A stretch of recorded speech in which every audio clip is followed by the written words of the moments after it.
محمد نبينا بنور هدينا من مكة حميم نور سطع المدينة.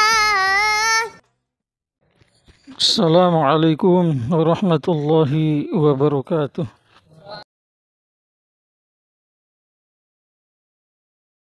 Rabbi zidni ilma warzuqni fahma, amma ba'd. Kata orang Wahabi saat orang-orang Aswaja menuding mereka sesat, menentang dakwat mereka, menghalangi mereka dan sebagainya, mereka mau beranggapan bahwa tudingan orang-orang Wahabi, orang-orang Aswaja tidak punya dasar, tidak punya hujah sama sekali. Sebagaimana hujahnya orang Aswaja itu diumpamakan seperti sarang laba-laba alias tidak kuat. Sebagaimana Allah sampaikan dalam Al-Quran, masalul ladzina ittakhadhu min dunillahi awliya'a kamasal ankabut ittakhadhat baita inna awhanal buyuti la baitul ankabut. Sungguhnya orang-orang yang menjadikan selain Allah kekasih-kekasih mereka, maka mereka seperti laba-laba. Apa?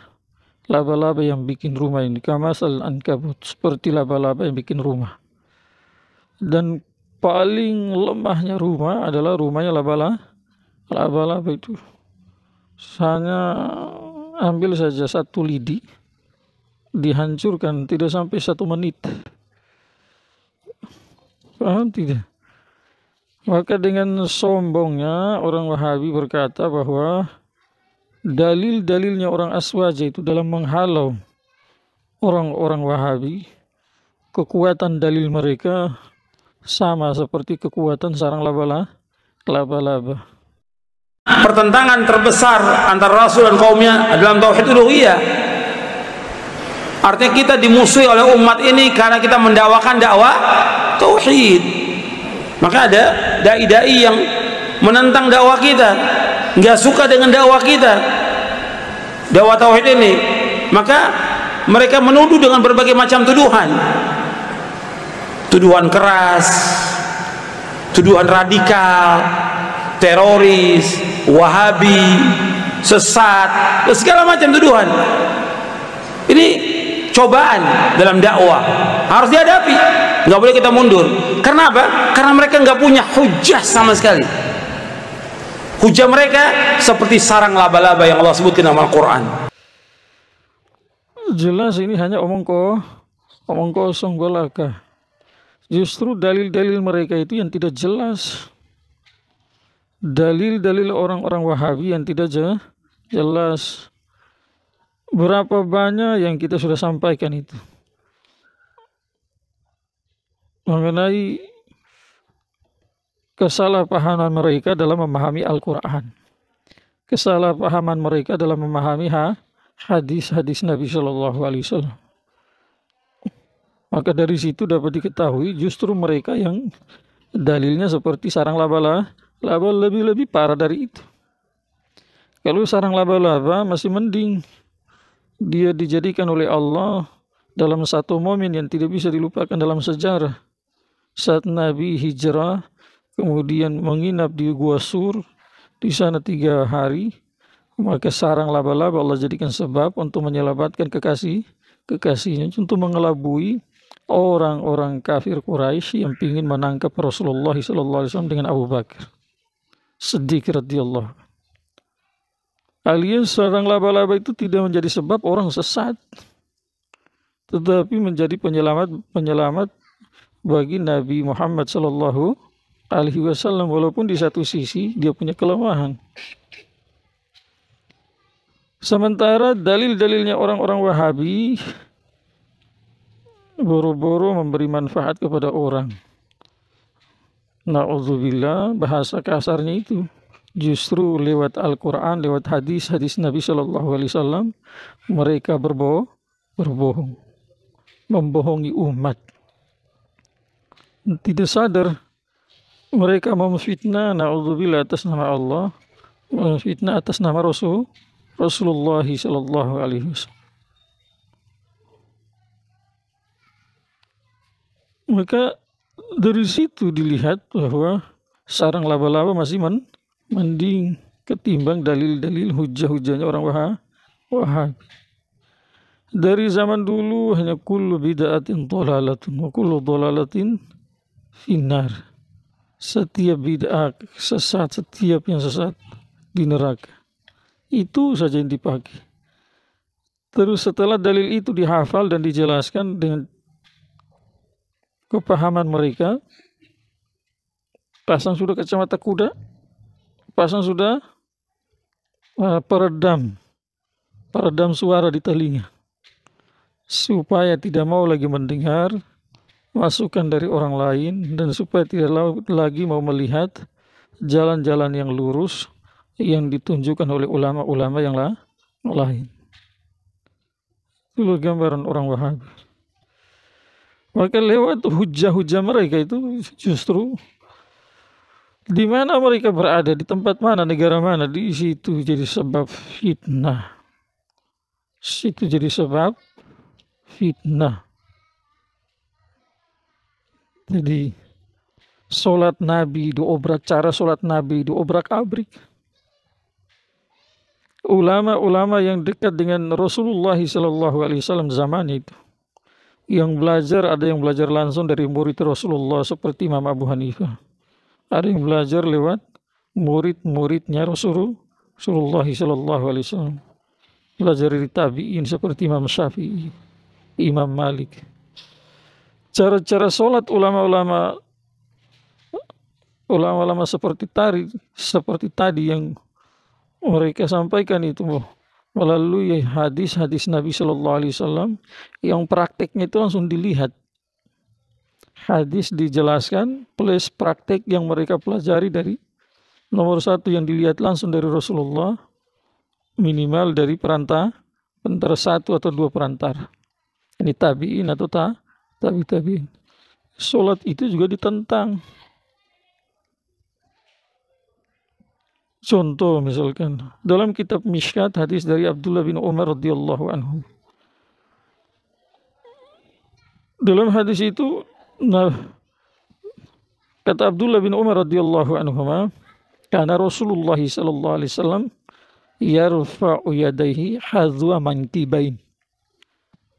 Saat beliau bertakbir, beliau senantiasa mengangkat tangannya, itu kedua tangannya sejajar dengan bahu.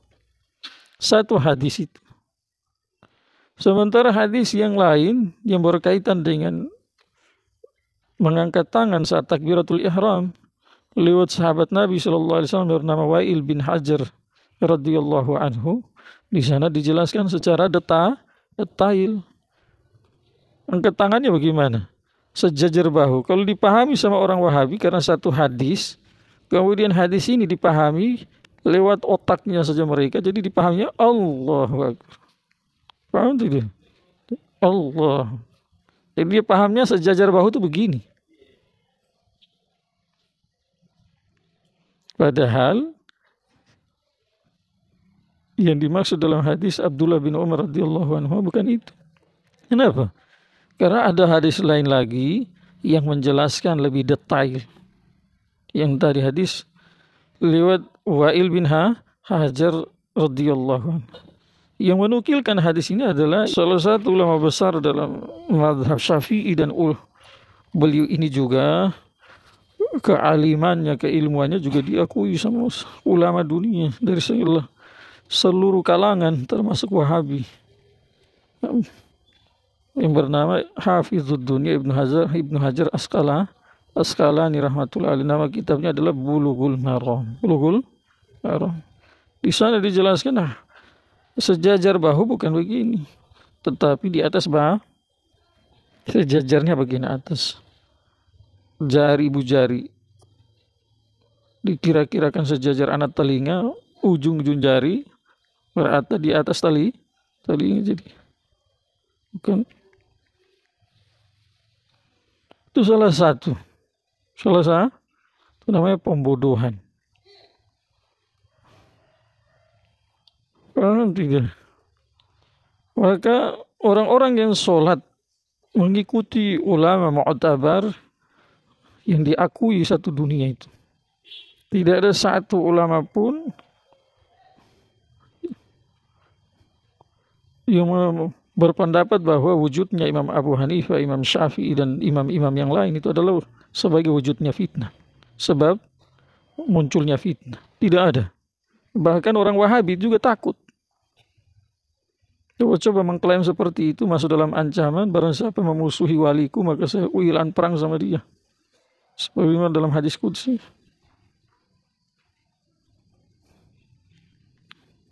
Ikuti ulama seperti itu, maka datanglah orang-orang Wahabi yang membawa ajaran dari seorang yang ulama bermazhab sepakat bahwa dia adalah sebab munculnya fitnah Muhammad bin Abdul Wahab. Jadi ajaran orang yang jelas dibilang sesat dan bid'ah, sementara ajarannya orang yang tidak jelas dianggap itu adalah sebab munculnya kebaikan. Paham tidak?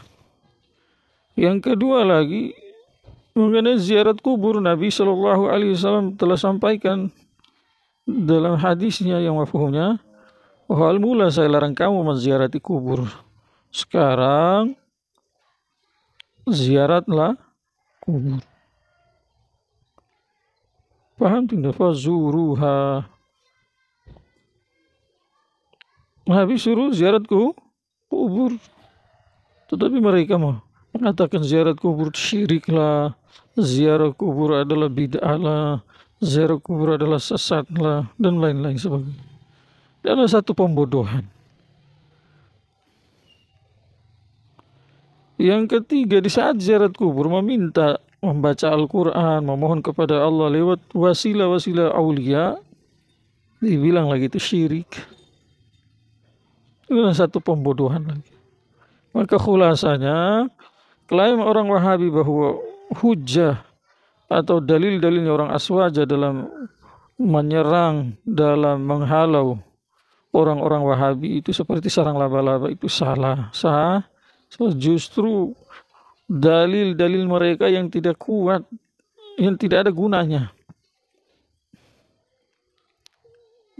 Karena di situ ada pembohongan, pembodohan, dan ada situ ada fitnah. Masih mending sarang laba-laba seperti yang saya jelaskan tadi. Semoga bermanfaat. Subhanallah.